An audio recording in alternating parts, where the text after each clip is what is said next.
Hallelujah, johera mag Nyasaye.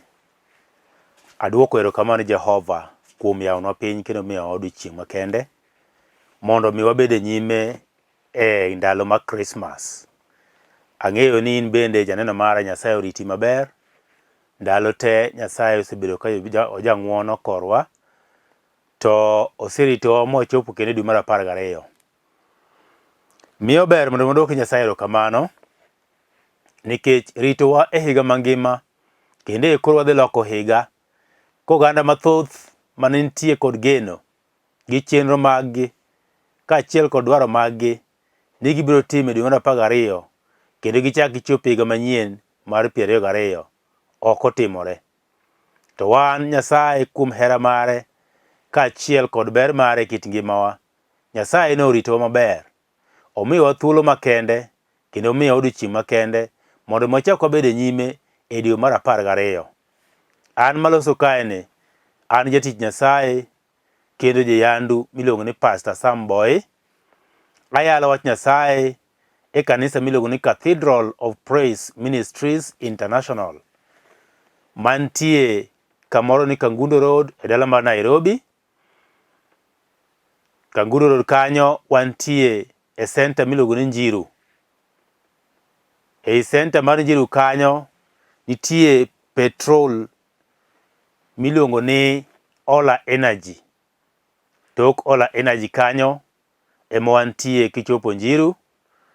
To Nyasaye mondo gwedhu mathoth kata ka chieng' moro ibiro mondo moswa kanisa ilimwa ine tich ma Nyasaye tiyo dala mar Njiru. Adwoko ne Jehova erokamano kendo nikech Nyasaye maber kendo mang'won kuom thuolo makende mosechiwo mondo wachak romo e Lolwe TV. Miyo kapok adhi mbele daduok ne Nyasaye erokamano kuom Lolwe TV momiyo watudre kodi juma ka juma. Ng'wono ma Nyasaye osemiyowa kaachiel kod Lolwe TV gi tudruok moseketo kindwa gi Lolwe TV omiyo alamo ne Lolwe TV kaachiel kod jok matiyo Lolwe TV koa malo kochakre Sam karire piny nyaka Nico Kelo gi jok modong' te mantie bwogi. Nyasaye mondo med ritogi mathoth. Departments te mantie e Lolwe TV Nyasaye mondo med gwedhogi. Nyasaye oting'e Lolwe TV malo. To antie kod geno ni chieng' moro achiel wanabed joneno ni Nyasaye owuon otimo maber ne Lolwe TV. Ji te biro neno kendo biro wuoro ni kare Nyasaye adier Nyasaye majaber. Arwaki e injili masani ma adwani mondo wadhi e buk mar Isaya 9. Isaya 9 matindo 6 muma wacho kama: nimar osenyuolnwa nyathi, osemiyowa wuowi, loch nobedi e lwete, mi nyinge miluongego ni Hono. Jabura, Nyasaye majateko, wuonwa ma nyaka chieng, Ruodh Kue. Mano mawuoyo kuom Yesu Nyasaye e buk mar Isaya. Tadwa kendo asom kodi kendo buk mar Mathayo. E mo mar Mathayo 2 matindo 10:1. Wawinji gima wacho kanyo. Nikech en kinde mar Christmas mane onyuol Wuod Nyasaye. Ang'eyo ji mang'eny osiketo siasa wach nyuol mar Yesu. To Yesu ne onyuol. Mathayo 2 matindo 11 to wacho kama: kendo kane gidonjo e ot, ne gineno nyathino kod Mariam min mare. Ne gipodho mi gilame, to kane giseyawo mwandugi, ne gichiwo ne dhahabu gi ubani gi mane. We walam. Nyasach kwe waduoko ni erokamano e Nyasaye mangima, Nyasaye ma oklo, Nyasaye ma nyaka nene, jaduong' mar ndalo. Duong' kod pak mondo odogni e polo malo nikech Nyasaye moromo. Pok waseneno moro minyalo pimo kodi. Nyasaye, in e Nyasaye kendi modongo to gin nyiseche. Amiyo nyingi duong' kendo apaki, Nyasaye maler, nikech ber mari mosiko manyaka chieng'. Ibedo kodwa juma mangima, ichak iriwa kendo gi janeno mara Nyasach Kue e wachni mwadhi poro, e wachni mwadhi wacho seche machalo kama kod janeno mara. Nyasaye alamo ni mondo Roho Maler olor e kindwa Nyasach Kue, mondo mi opuoye wachni, kendo teko mar Roho mari Nyasaye mondo mi obede wachni, obede kindwa Nyasach Kue, Nyasaye mang'won, Nyasaye mangima, mondo mi waduto te kaachiel kod janeno mara oyud konyruok. Lolwe TV Nyasaye bende mondo mi oyud ting'ruok. Nyasaye to beri musiko manyaka chieng', emomiyo wapaki kendo mi duong'. To wanabed kwadhi nyime gi dendi kendo gi paki Nyasach Kue, nikech iber musiko manyaka chieng'. Duong' kod pako dogni polo malo e nyingino maler. Amen. Kamoro amora ma entie, janeno mara wach ni amen. Muma wuoyo kuom wuoyi mosemiwa. Muma wuoyo kuom wuoyi mosenyuol. Muma wuoyo kuom wuoyi ma wuod Nyasaye. Isaya noneno gigi higni gana gi gana. Kane pok ong'e ni biro nyuole, to Roho mar Nyasaye nosewuoyo kod Isaya wuod Amos mokone ni to ne nitie wuoyi mibiro nyuolo. Wuoyi nitie mochiegni nyuol. Wuoyi ni ndalone kosechopo to biro bedo. Piny odagi, piny oyie, ibiro nyuole. Wanyisie janeno mara ni kinde nitie. Gimoro ka gimoro nitie kod kinde mare. Mwacho maber, nitie kinde mag nyuol, to nitie kinde mag tho. Matiende ni ng'ato kare kosenyuole, tho bende rite, obiro tho chieng' moro achiel. Ok enodag gi piny nyaka chieng', to be ok enosiki nyaka to tho. Mama wacho niya, ni dhano monyuol kendo e piny ka, ndalone nok, kendo entie kod kinde monyalo dak e pinyni. Mama wacho, gimoro ka gimoro nitie kod sane. Omiyo in minenano, nitie sa mane Nyasaye osechano, Nyasaye noseyiedho, Nyasaye noseketo, oketo nyaka tenge sano minyuolie. Mano nyuoli, to Nyasaye nosechano ni ng'ama biro nyuoli, wuonu en ng'ane, mamau en ng'ane. Miyo Nyasaye nosechano ni ibiro bedo e piny ka. Koro sani ne intie, kendo ngima miyo ber mondo dwok Nyasaye erokamano, nikech kuom ber mare mosiko manyaka chieng', kaachiel kod tichne, kaachiel kod duong'ne e kit ngimawa. Momache buk mar Isaya 9 matindo 6 wacho niya, nimar osenyuolnwa nyathi. Excuse me. Excuse me. Nimar osenyuolnwa nyathi. Nyathi mosenyuolwa ni mwacho ni en wuowi. Mama wuoyo kuom nyathi ma wuowi. Osenyuolnwa go. To mama wacho ni kane osenyuol Yesu Nyasaye. Nyasaye nosemiye nyaka nying. Nyasaye owuon ema ochiwo nyinge. Nying Yesu ne ok ochiw gi min gi. Nying Yesu ne ok ochiw gi wuon gi. Nying Yesu ne ok ochiw gi dagi. Nying Yesu ne ok ochiw gi kwar gi. Nying Yesu ne ok ochiw kod waye gi. Nying Yesu nochiw kod Nyasaye owuon. Ne en nying mar Nyasaye owuon ema noyiero. Roho Maler kane obiro to wacho nyinge no, ni dhi nyuole, tidhi luonge ni ng'ane. Miyo kata kapod min gi ne pok ochwe, Nyasaye noseketo tenge kinde midhi nyuole. Nyasaye noseketo tenge odiochieng' midhi nyuole. Nyasaye noseketo tenge sa midhi nyuole. Nyasaye nosenyako yiero nyaka nyinge kaka idhi luonge. Nyasaye noseyiero nyaka min gi madhi bedo. Mwacho ni osenyuolo nyathi. Nyathino to en wuowi.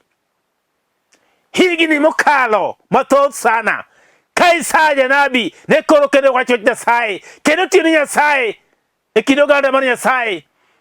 Hono ma Nyasaye kaachiel kod fweny ma Nyasaye nofwenyore ne Isaya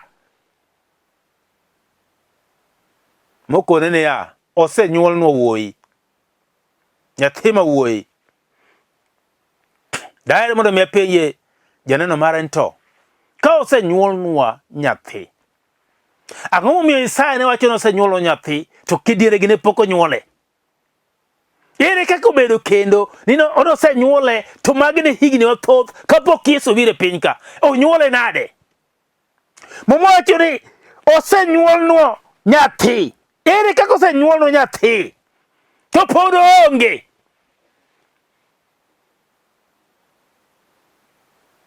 Matiende kare Yesu ne nitie. Kare ne nitie. Isaya nosenene.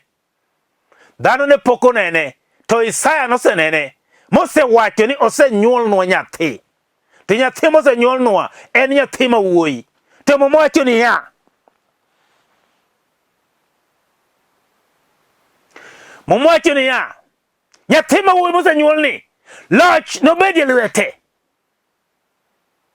Loch nobed e lwete. Ng'eni loch nobed e lwete Yesu Nyasaye. Sama wuoyo kani ok ni Yesu pok onyuol. Nitie ng'ato moro mabiro wacho ni Yesu ne nyuol tarik 40. Yesu nosenyuol kendo entie. Nosenyuole. Ok ni koko nyuole. Yesu nosenyuol. To bende ok en nyathi kendo. Yesu nosenyuol mobedo nyathi, mobedo ng'ama ng'ongo, mogure musalaba, nobiro mosewaro ji kendo pod owero. Sama wuoyeni obete bar ka chwech ma Nyasaye wuore polo malo. Entie. To nonyuole. Ok en history. Ok en sigana manjalo miji kani mi nyathine skul ni nonyuole to onge. Entiere. Sigande puri kod sigana mar dhana. Nikech entie ng'at manonyuol, ma ng'at mowuotho piny ka, makendo nyaka sani pod ongima. Entie. To pod otiyo, pod owaro ji, pod ochango ji, pod otimo ne ji maber, pod ogwedho ji, pod oting'o ji malo. Entie.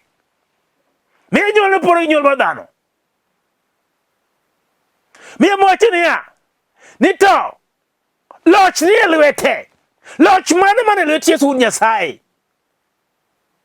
En loch mane man lwete Yesu?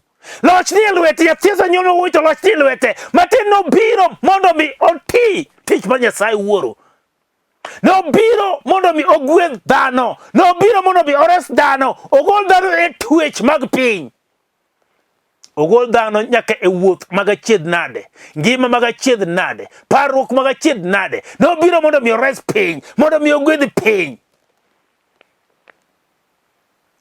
Loch obed mar piny, loch obed mar polo, loch obed aina mane ni e lwete. Mano gima mowacho. Loch ni e lwete. Makisoma bug kisungu to wacho ni the government will be on his shoulder. Loch ni e lwete. Obed nyaka loch mar Kenya ni e lwete Yesu. Obed loch mar Amerika ni e lwete Yesu. Obed loch mantie piny mane ni e lwete Yesu. Nyaka loch mane polo malo ni e lwete Yesu. Miyo loch osemiye. Onge ng'ato mantie kod teko machielo manyalo mar Yesu. Onge ng'ato mantie kod teko mamiye kendo manyalo bedo moingo mar Yesu. Omiyo mowacho ni osemiye nyaka teko mar bedo kod loch. Miyo kawuono wantie kod jawar mi onyuol e juma ni. Wantie kod jawar mosenyuol sani. Entie otiyo. Miyo ji mang'eny pingo ni Yesu nokonyuol tarik 25. Yes, nyalo bedo nokonyuol tarigno. Nyalo bedo. Nikech okana jok mapingo go be kong'eno nyuole karang'o. Gimiwa chieng' mononyuole Yesu nowa. Nyalo bedo nokonyuole kanyo. To nonyuole karang'o. Nikech wan gi mwadich go en ni nobiro to nonyuole. Kano osebiro monyuole enobiro mondo mi owarwa. Kano osewarwa nochako tho e musalaba. Miyo antik mokadi antie gik moko ariyo.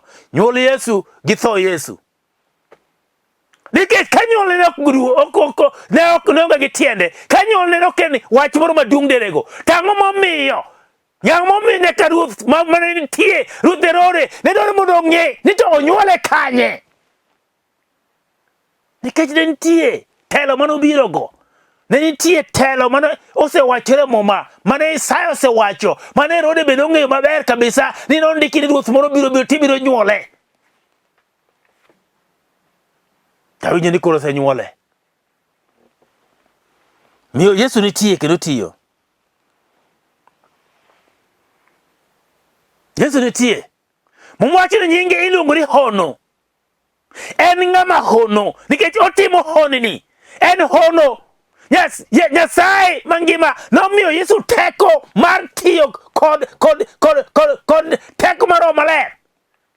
Mwacho buk mar Tich Joote 10 matindo 38 ni kaka Nyasaye nomiyo Yesu teko mane kamora mar mano dhiye, teko kamora mar mano kale, to ji ne yudo changruok, jochiende ne ywak gi nyinge, jok mane tue kachiel kod chunje mag mudho ne gonjore kendo bedo thuolo, jogo gogo mane tuo ne bedo mangima, jogo mane nitie kod chado kopogore opogore ne neno ka lokruok bedo kit ngimagi, nyaka rong'onde ne wuotho, nyaka pudhe ne wuotho, nyaka muofni ne neno, jogo duto te ne yudo konyruok nikech kamoro amora mano kale mano dhiye to notimo maber. Omiyo kanisa kawuono kama entie, Nyasaye no, Wuod Nyasaye Yesu Kristo nyalo timo maber e kit ngimani. Kech momo wacho ni en hono. Hono mane ma in godo kawuono midwaro. Hono mane migombo gi dho chunyi. En hono machal nade mondo mi Yesu Wuod Nyasaye otimni nikech entie. Nosenyuole kendo ngima. Otiyo nyaka chieng kawuono. Onge kata odiechieng achiel ma Yesu ok tiye. Yesu tiyo odiechieng duto te. Yesu tiyo pile Wuod Nyasaye. Kata kawuono ni ene tich otiyo. Ok oloro ofis. Seche machalo kamagi, ka in e dala mar Nairobi ka, tiyudo ka ji oseloro, monyaka ofisa oselor, ji oloro nyaka ohelni, ji dhi dala, ji dhi sherekea, ji dhi timo nyasi ni Wuod Nyasaye onyuol, to en ofise ok olor, ofise ni thuolo seche duto te.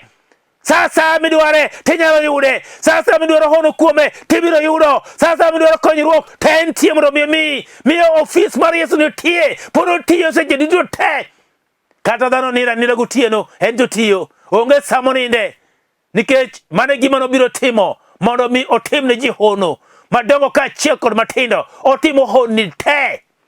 Hono pod nitie jowadwa, hono pod nitie johera mag Yesu, hono pod nitie, ng'ato kik ni honni norumo, honni pod nitie, to Nyasaye no pod ngima, nikech ka hono rumo kare kada tich Nyasaye bende onge, to nikech hono pod nitie, Nyasaye no nitie, pod otimo maber.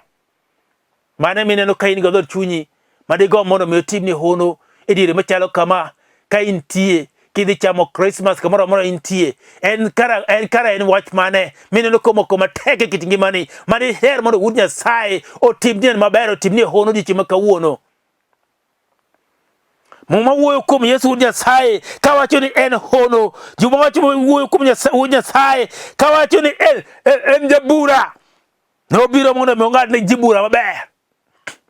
Emo miyo chieng' moro achiel kano yudo jomoko kadwa goyo dhako moro gi kidi, gidwa chiele gi kidi ni dhako notimo richo, to Yesu nopenjogi ni to kare kuom ji duto te maneno koting'o kidi kama dwa goyo mamane, jok duto te madwa chielo mamane gi kidi ni, to kare en nang'o? Nikech usepenja ni to kakoro mamane yudo timo richo, joge ber mondo mi otho. Yesu nopenjogi ni ya, tapenjo uduto kama untieni.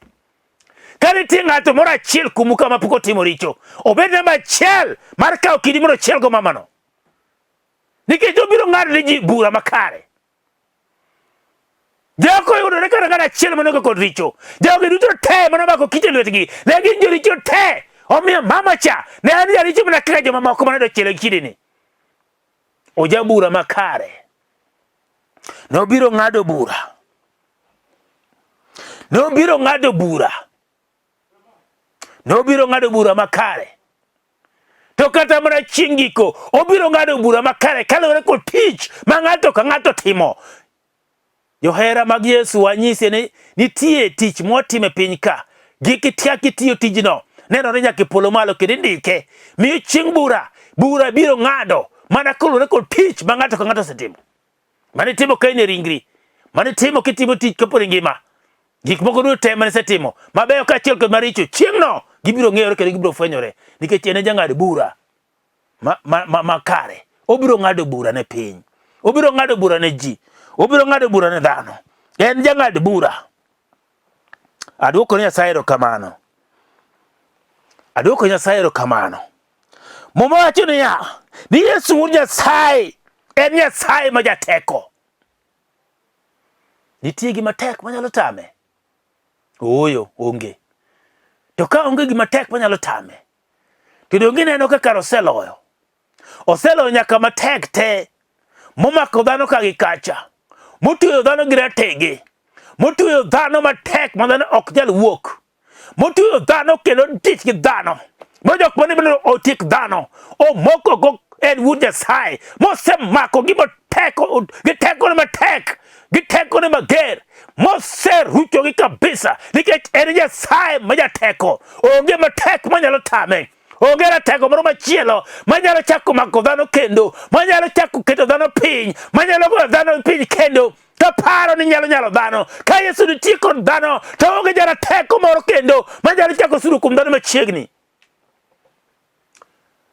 Donge ing'e ni chieng' mondo romo gi ng'at moro mano tuo gi ratege matek.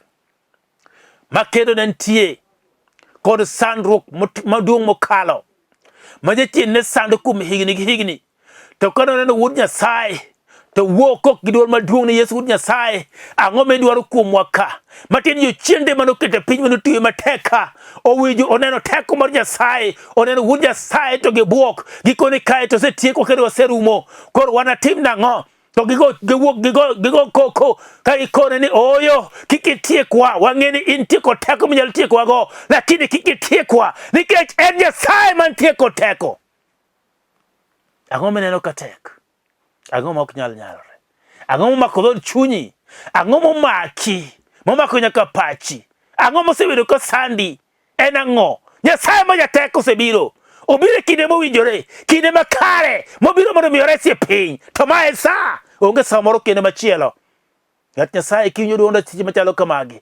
Ting'e ni ma en sa. Sa osebiro mondo mi Yesu otim mabeyo ne ji duto te. Otim mabeyo ne ng'ato ka ng'ato. Onge ma ok nyalre nyinge. Onge ma ok nyalre kuom Yesu Wuod Nyasaye. Onge. Aduoko ne Nyasaye erokamano. Duong' kod pak kod Nyasaye polo malo. Duong' kod pak odog Nyasaye polo malo. Momo wacho ni Yesu en wuono ma nyaka chieng'. Wuono ma nyaka chieng'. Gima nyaka chieng' en gima nyaka chieng'. Kata tim mana ang'o to ok bi lokre, en gima nyaka chieng'. To bende ing'eyo ni nitie gik moko e piny ka ma ok nyalo bedo ma nyaka chieng'. To bende ing'eyo ni nitie gik moko e piny ka. Excuse me. Nitie gik moko e piny ka ma gintie. Gidho kisungu waluongo ni temporary. Gik ma temporary. Gin gik mana mag kinde matin tu. Kinde manok tu ma gintie. To ok inyal chako neno gi kendo bang' ndalo moko manok.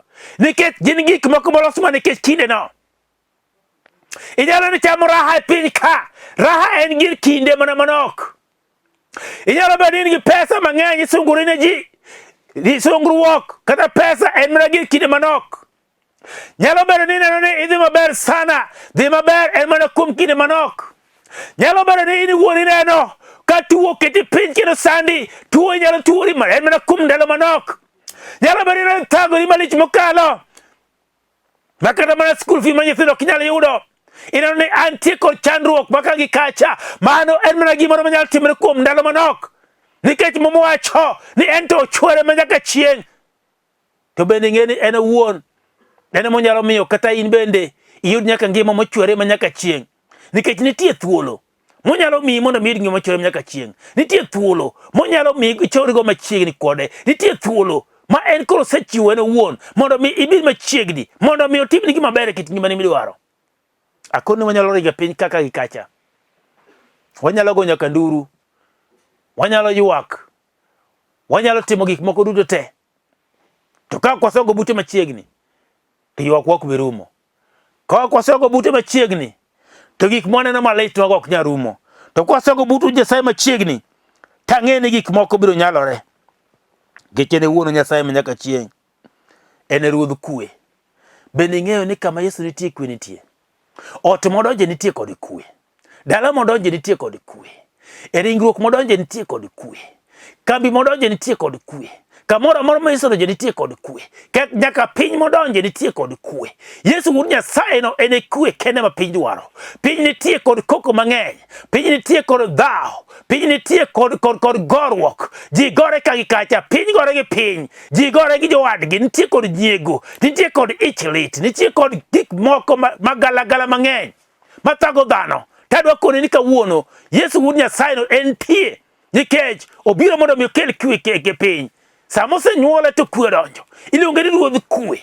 Nyasacho manyaka chieng. Ome mwacho kama e buk mar Mathayo 2:11 wacho niya.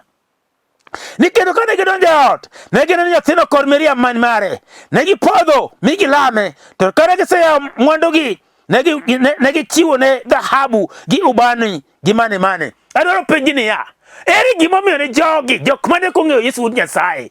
Adwaro penji niya, ere gimomiyo jogi, jok mane oa kuma bor, obiro mondo miyo ne Nyasaye, Yesu Wuod Nyasaye? Gimanye nikech ne gineno sulwe mare. Magi wacho ni waneno sulwe. To sulwe ni ok en sulwe ma kawaida. En sulwe mar ng'ato moro malich monyuol. Wadwa ni mondo wadho ne ng'ani. Gik malaike nobiro mokonegi. Nitie ruoth mosenyuol kawuono. Wuod Daudi osenyuol kawuono. To nyuol e Bethlehem. Omiyo jogi nokawo thuologi, okawo kinde mag-gi mondo gidhi gine ruoth kama onyuolie. To kane gichopo, momwacho ni ne gilame. Ilamo nyathi matin adieri bende oseneno nyaka nene. Nyathi monyuol mapod makwar, nyathi mapod remo, mapod yot. Ng'ato nyalo lamo adieri. Nolame nikech ne en ng'at Wuod Nyasaye. Nolame nikech nobiro mondo mi olame. In karang'o mane ilamo Nyasaye mogik? Karang'o mane goyo chongi piny milemo? Nikech jogo gin jok mane kikare Nyasaye ni. To ne gibiro magilame. Kendo ne gichiwo nyaka mwandugi. Bende ing'e ni dhano nyalo tiyo ne Yesu Wuod Nyasaye gi mwandugi e diere mag Christmas. Bende ing'e ni seche gi mae sa minyalo gole mwandu ni moro miji. Wacho ni ne gibiro nyaka gi mwandugi. Mane gi elo gik mane gibiro go. Magikawo magimiye. Bende ing'e ni mae kinde mar chiwo. Kinde mar gone Nyasaye erokamano. Kinde mar chiwo kata mar chiemo gi jok maonge go. Kinde mar timo maber ne dhano. Kinde mar paro nyawadu. Moro man pincha, ipare kata dhi jono sukari moro, ipare ileme kode, ipare kum Nyasaye mangima, ipare to en bende chiemo Nyasaye no pare nikech ji metimo ne maber. En obiro mondo mi ji olame. Bende ing'e ni mae kinde bende walame Yesu no. Mae kinde momiyo gore Nyasaye erokamano. Mae kinde monego wabede nyime, wapodhe nyime, kwalame kendo waduoko ne erokamano. Aduoko ne Nyasaye ni seche machalo kamagi. Akwayo ni Nyasaye kwe mondo mi otelni kendo icham Christmas maber nikech ma en kinde mar nyasi. Nyasi no nosebiro. To kaw Yesu ikete dhor chunyi maiye. Kiki chamo nyasi, ni chamo nyasi. Kiki dhi chamo richo, kiki modho richo ka pi, ma kinde mar richo, ma kinde mar duoko Nyasaye erokamano. Kawe Yesu ber gi e chunyi seche machalo kamagi, kinde mag Christmas. Adonero lame kodi. Kama entie kulwe piny mondo molam. Nyasaye kwe duoko ni erokamano. Nyasaye ma jaber, Nyasaye ma jang'wono. Ber ni osiko manyaka chieng. Aduoko ni erokamano Nyasaye kuom kinde misemiyowa kaachiel kod kinde mar Kristo, mar Christmas, mane Kristo onyuol ei piny ka. Alamo ni mondo Kristo kendo mondo mi oyudie nafas e chunywa ma iye. Nyasaye kwe an kaachiel kod joneno maga, kaachiel kod jok mantie mawinjo duonda kama gintie. Nyasaye donjo dhor chunygi. Tikele loko en kele pogruok. Tiduong' kod pak dogni polo malo. E nyingine maler, e nying Yesu Jawar. Amen. Adonai lame ng'at madwa yudo warruok kapok yudo Yesu Kristo nikech ok inyal dhi chamo Christmas to ng'ama nobiro mondo mi Christmas no cham tionge go. Miyo ber mondo mi cham Christmas keni kod Yesu. Eka kodi chamo Christmas madiera. Miyo kidwaro yudo Yesu wach ni Ruoth Yesu, abiro iri, war dhod chunya, keta thuolo. Ng'wonna richo duto te. Teko ka teko mag jochiende mosebedo katiyo koda, akwedogi. To anatini kendo naluwi. Gol nyinga e kitabu mar tho, to ndik nyinga e kitabu mar ngima. Duong' kod pak odogne polo malo, aduoko ni erokamano. Amen. Kilamo lamono timany kanisa maber mipuonjo wach Nyasaye ma ji owarie, ibiro bedo motegno, ibiro tiyo Nyasaye. Duong' kod pak kod guru polo malo. Christmas maber, chamuru Christmas, Nyasaye ogwedhu, to kwachak wanenre kendo higa manyien, wanami Nyasaye duong'. Erokamano. Merry Christmas. Amen.